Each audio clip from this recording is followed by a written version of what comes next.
the anti-aging clinic scams, the selling and administration of human growth hormone has been called perhaps the most blatant and organized form of quackery today. It all started, promisingly enough, with a small trial published in the New England Journal of Medicine, in which 12 men over the age 60 who got injections of growth hormone gained 8 pounds of lean mass over a period of 6 months, compared to 9 guys who weren't injected.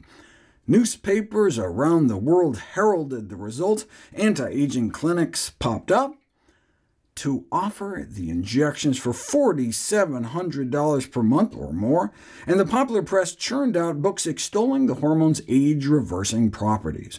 After all, that's how much muscle mass one might lose over 10 to 20 years of aging. That's assuming, though, that what they gained was muscle.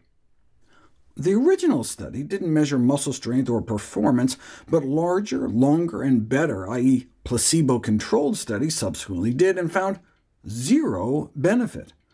A meta-analysis of studies of growth hormone for athletic performance found that it may even worsen exercise capacity. Wait, how can you gain pounds of lean mass but not get any stronger? By retaining pounds of water. The lean mass was mostly just due to fluid retention. In fact, obvious swelling, soft tissue edema, is one of the most common side effects of growth hormone, affecting about half of recipients. Other side effects include joint aches, carpal tunnel syndrome, male breast development, elevated blood sugars, and new-onset diabetes.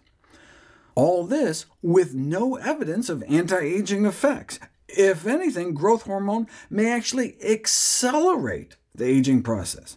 For example, those with acromegaly, a disease of excess growth hormone, suffer disproportionately from muscle weakness, as well as diabetes, high blood pressure, artery dysfunction, and bone loss.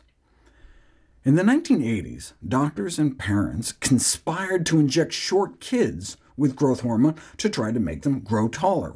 What happened to them? A study following thousands of children who were injected decades ago with growth hormone for one reason or another found they had a 33% increased risk of being dead, largely from brain bleeds and tumors. The strokes would make sense from blood pressure elevation, and the malignancies from the growth hormone-induced rise of the cancer-promoting growth hormone IGF-1. 20 to 30,000 people in the U.S. are estimated to use growth hormone in a vain attempt to combat aging, a practice referred to in a leading endocrinology journal as a medical fraud of unprecedented proportions. Given the adverse effects, maybe it's good that all the tested samples of human growth hormone, also known as somatotropin, sourced from online pharmacies, were found to have a fraction of the labeled amount, presumably due to degradation from improper storage, and the majority of samples confiscated in another study were counterfeit and contained none at all. There's also a proliferation of pills and nasal or sublingual spray forms that makes no biological sense, as the hormone is too large a protein to effectively cross membranes, and if swallowed, is simply destroyed in the stomach. Given the risk of cancer and potential for a shortened lifespan, one prominent clinician remarked that maybe growth hormone is a true anti-aging drug, in that it may prematurely stop you from growing any older.